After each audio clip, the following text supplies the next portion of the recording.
So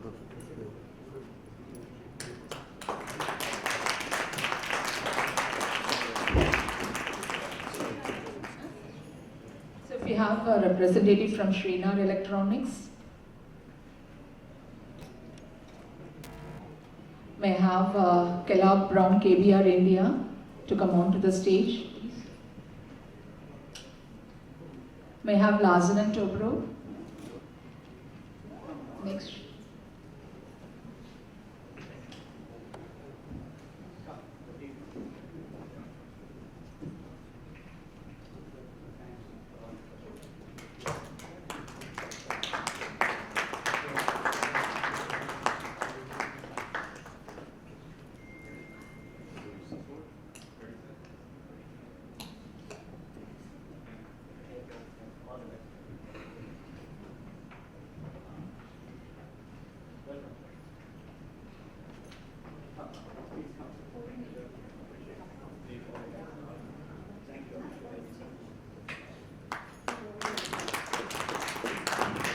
May I request on the Mr. Supratik Das, REC member, to join on the dais. We would like to invite our silver sponsors quickly. I will start up with NCR Atleos.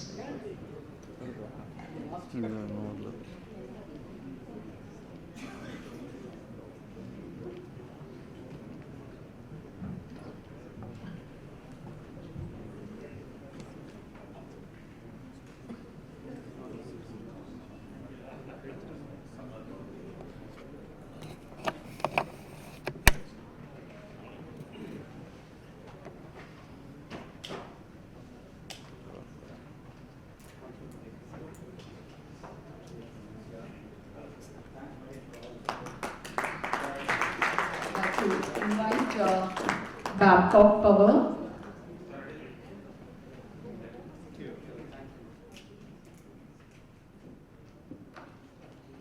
I invite the team from PwC.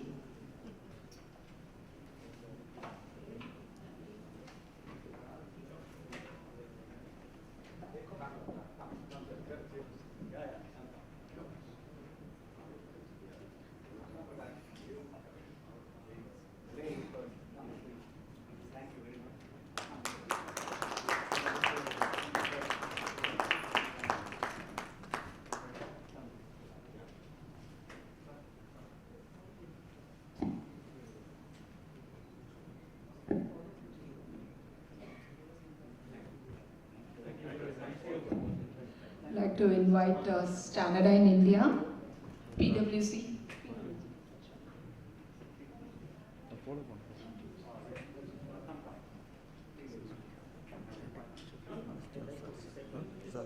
photo எடுக்கிறீங்களா முடியாதா sir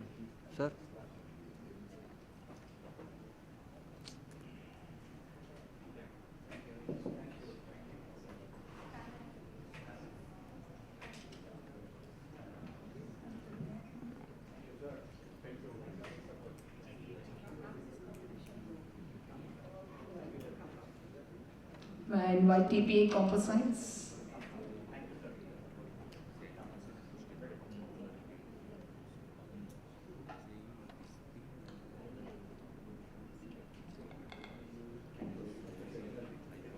I have the team from Lincoln Electric.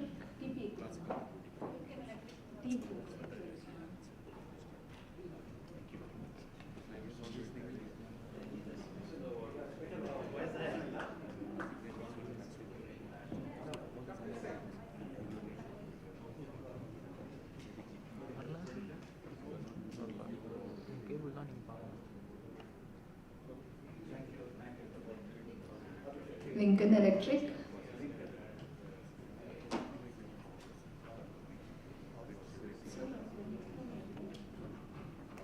May I have Ramses Corporation next.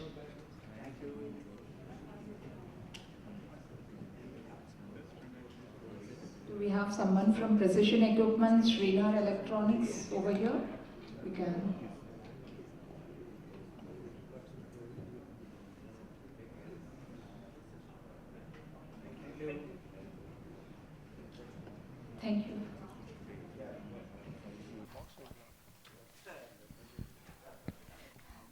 Thank you very much, and we are just moving ahead with our session. We are getting late now. Unfortunately, the speaker from Guidance couldn't join. We have the MEPS Deputy Commissioner here. I would like to invite Mr. Ashwin to join us on the stage, and we can start with the presentation.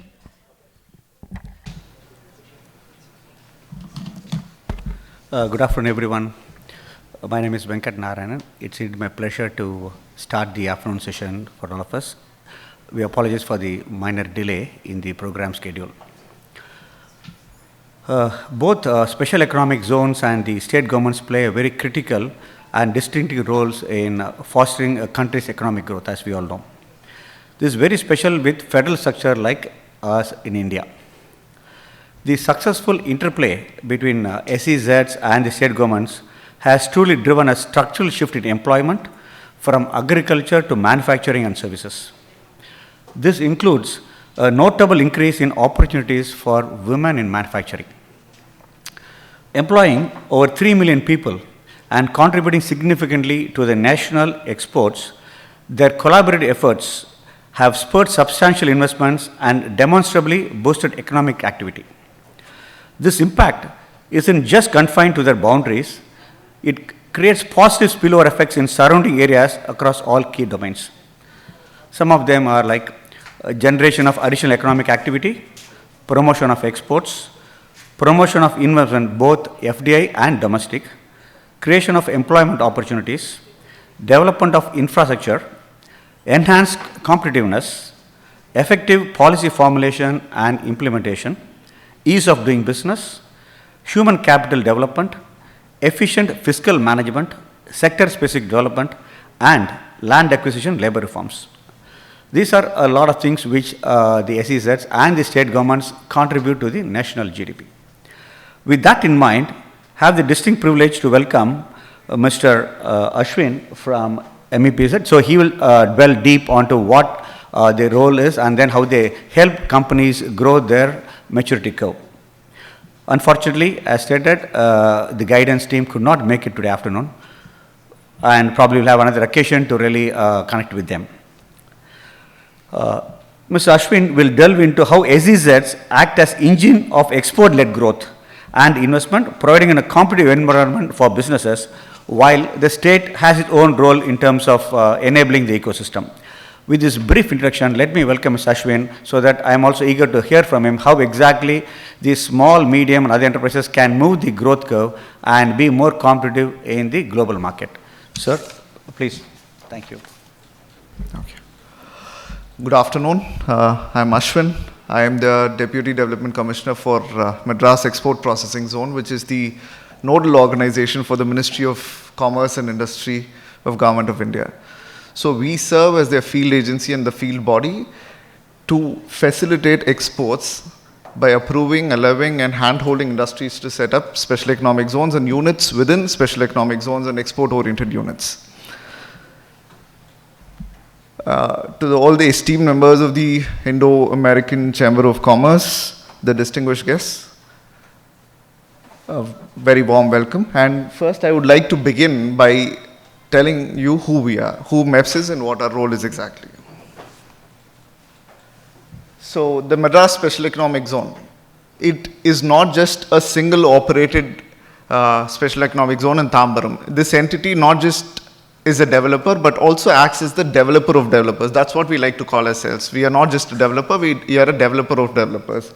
We are the government nodal agency to approve setting up of any SEZs, any export-oriented units, and all administrative control and exercise administrative control over all such special economic zones.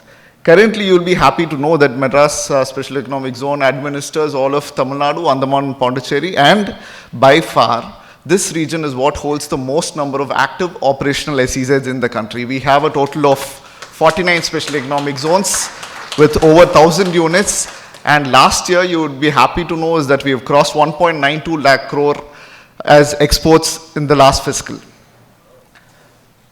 So, and we also employ, as of last year's count, we also employ 6 lakh people with over 1,000 business units. And fascinatingly, Tamil Nadu region holds about industries which operate in 85% of all HSN codes, that is the 4-digit HSN codes, Tamil Nadu holds about 85%. This kind of diversity and this kind of expansive, active industrial growth is not seen anywhere else in the country, and it is very hard to come by anywhere else in the globe as well. So, given the presence of my guidance colleague, I would think I'll have to advocate for both special economic zones in Tamil Nadu as well. And so I take this opportunity, I'll reiterate again, the kind of diversity and the kind of expansion that you've seen in Tamil Nadu is nowhere seen across the country.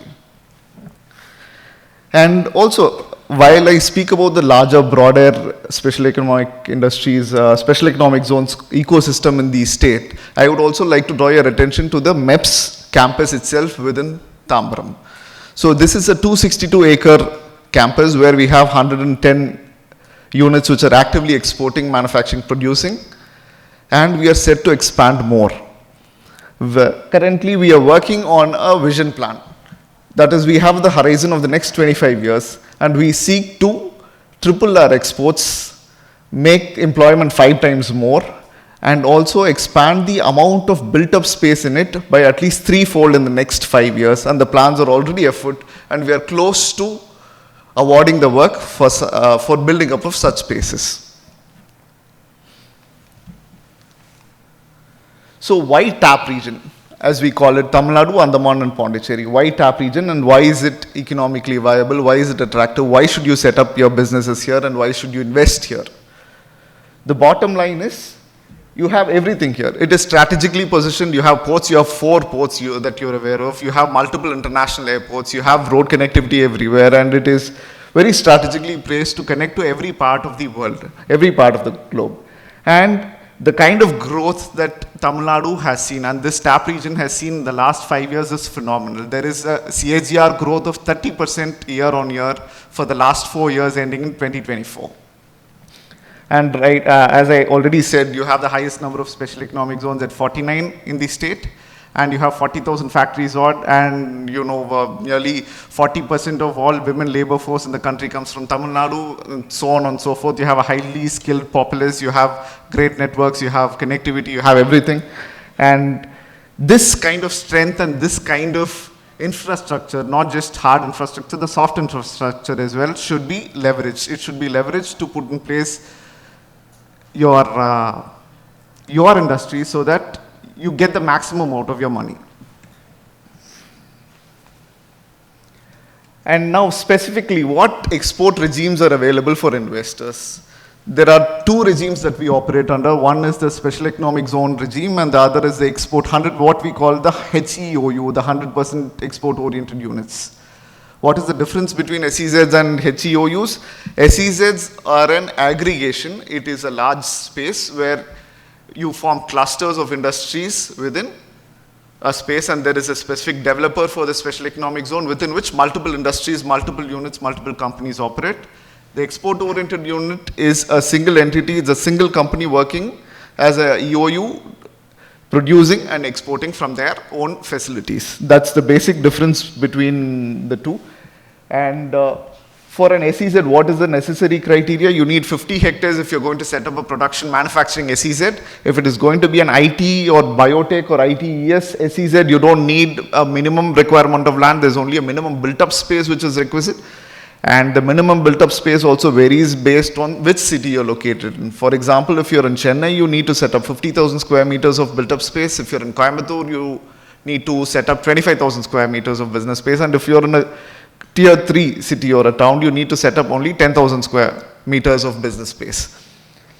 And EOUs, there is no specific land requirement. It is what you build out of your own land or leased land, your own facility. There is no minimum built up area, no minimum land requirement that is needed for setting up an EOU. And an SEZ functions on the premise that you have a processing zone where you process all your exports and imports, and there is a non-processing zone. Ideally, this non-processing zone should be minimal. It should be able to house all your common facilities, common infrastructure, that is items, facilities which are not requisite for your core activity of production and export, that can be housed in your non-processing area. Whatever is your core activity, whatever is your core production or manufacturing thing can be housed in the processing area.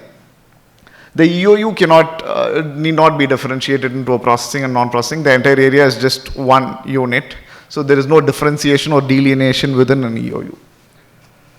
And for SEZs, the best thing about an SEZ, the special economic zone, is not just the tax benefits that you get. And that is the primary point I want to make here. The SEZs are not a tax haven. They are not primarily driven by your tax benefits. While we offer you great tax benefits, you get benefits on everything, right from your construction to your imports and exports. Everything is zero rated. That is not just the only function of an SEZ. An SEZ has a single window system. That is, the customs is handled by the SEZ administration. It is not handled by the customs unit. The customs is a separate unit under the SEZ administration. The approvals are under the SEZ administration. Your setting up, your approvals, your purchases, your movement of goods, everything is handled by one single body with one single administrator, and there is a green channel for everything. There are no hiccups, there are no holdups, and there are no delays.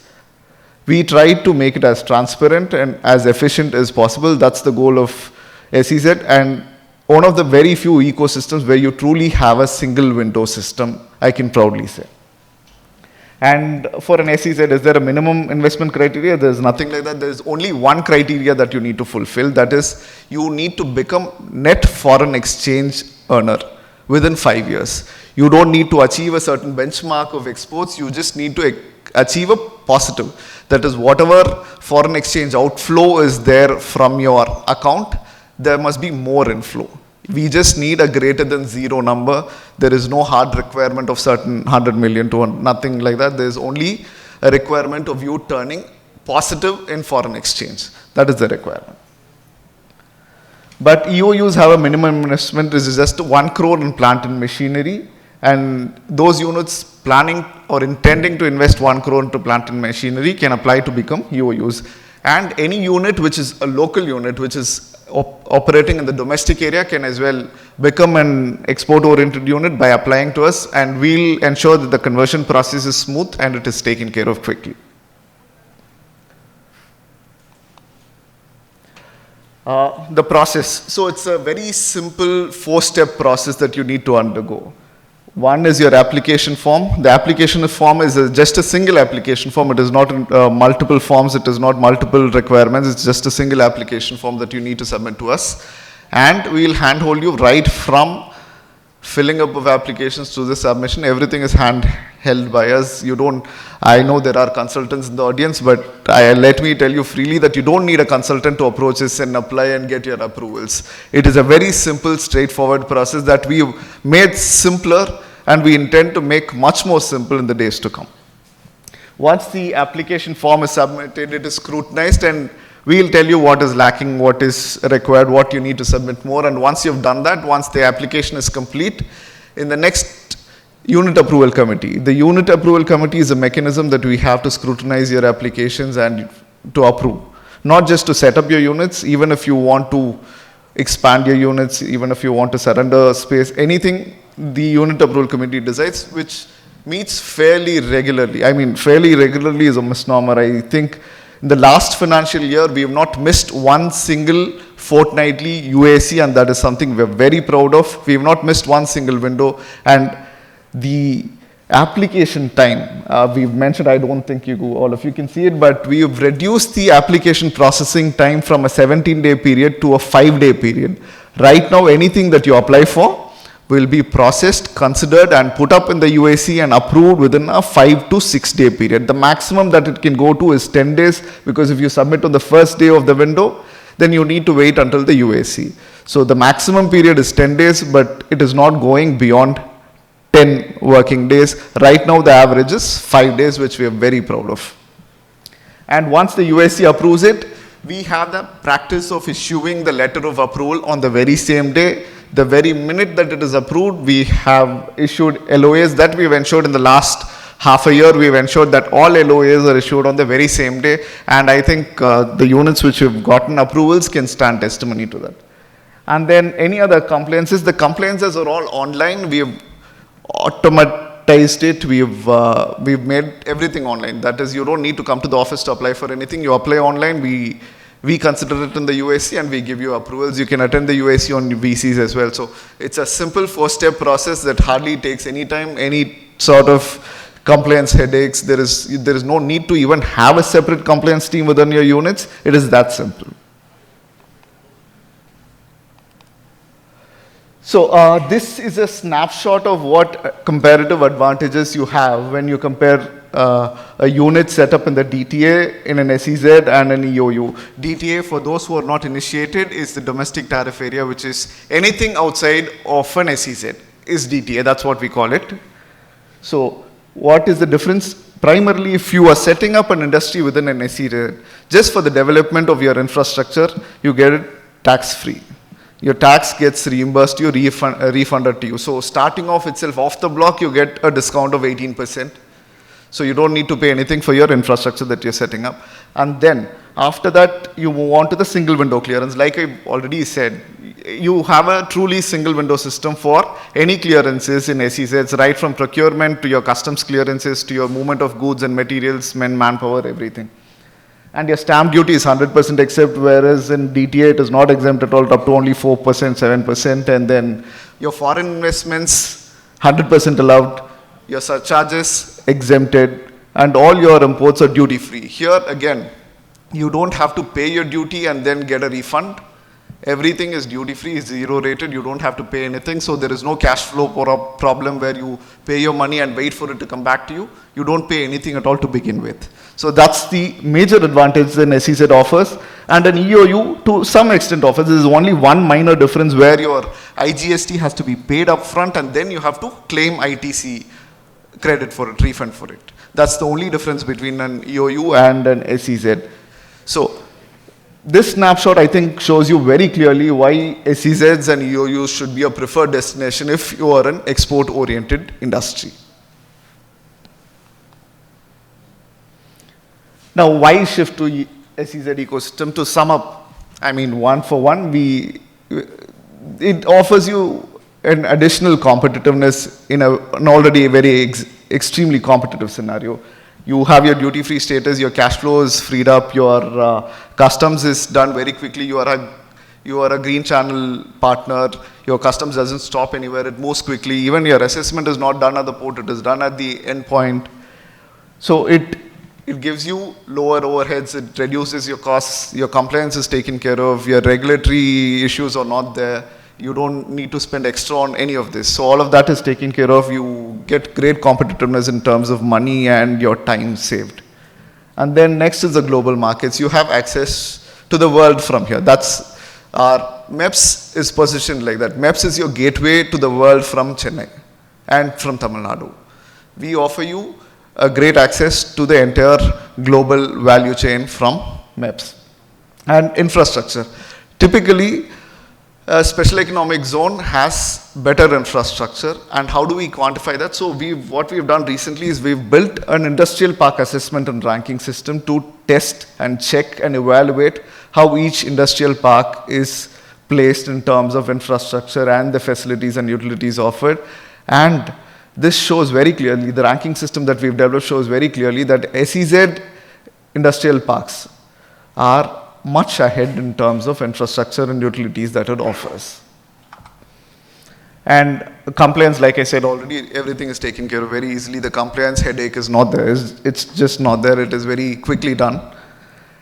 And there's a lot of flexibility. There is a misconception that those who manufacture within SEZs can only export. You can also remove to DTA on payment of duty. You can remove to DTA as well. So there's flexibility. If there is at times you want to remove to DTA, you might as well move to DTA. It's not restrictive upon you that you need to only export.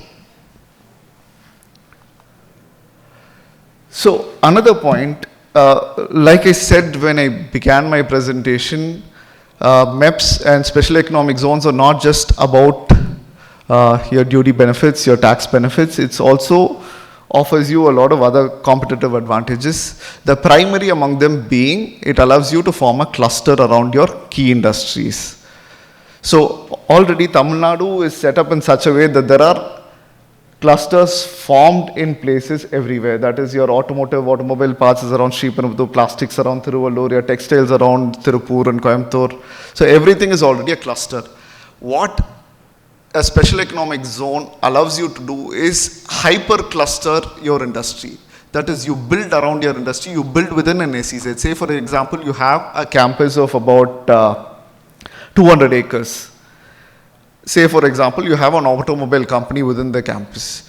You can very easily bring into your cluster all of your component manufacturers, all of your suppliers, all of your ecosystem into this cluster.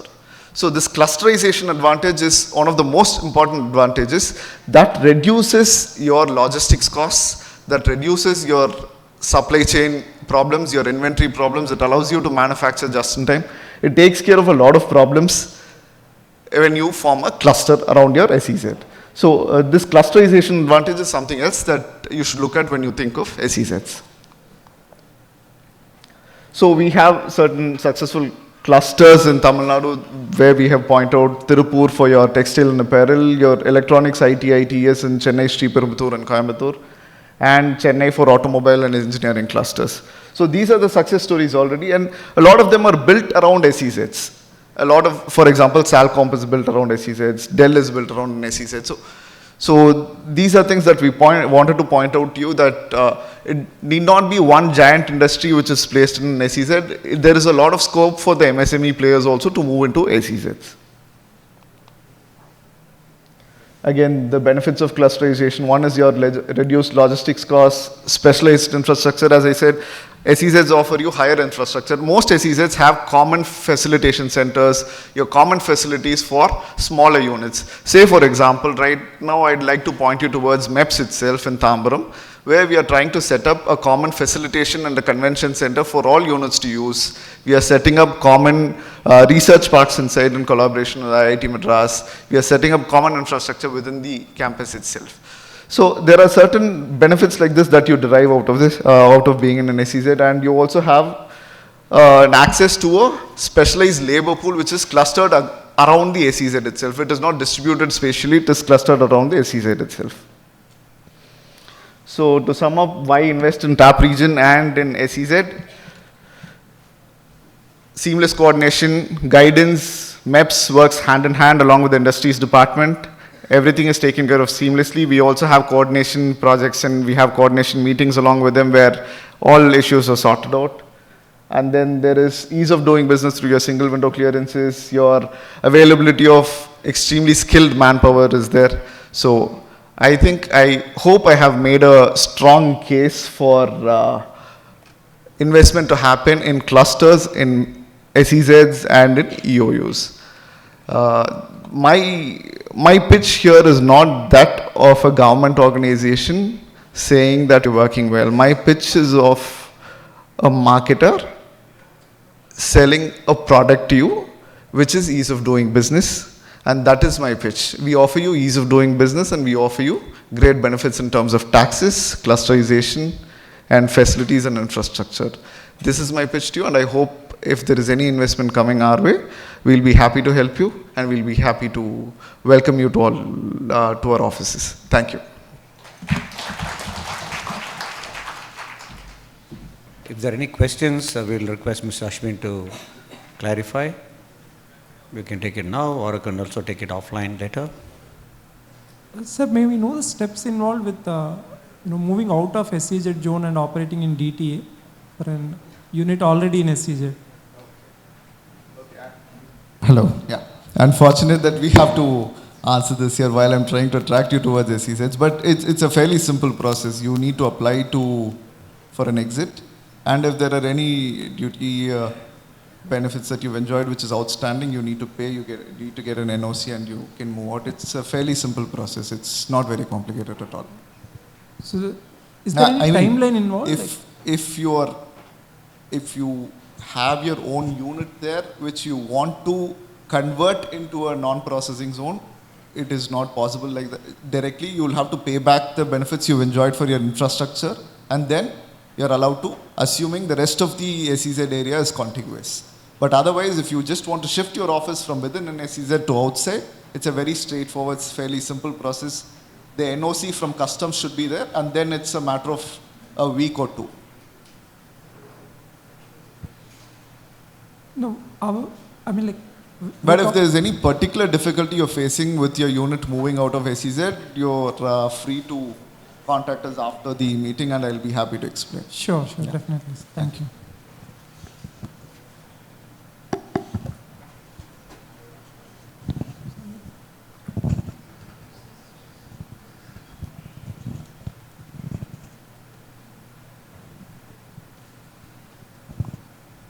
You have mentioned about social surcharge. What is that basically? Exemption? Social surcharge. Yeah. It is basically charged on your imports and other things. Okay. So Related to that's a small portion of your duty.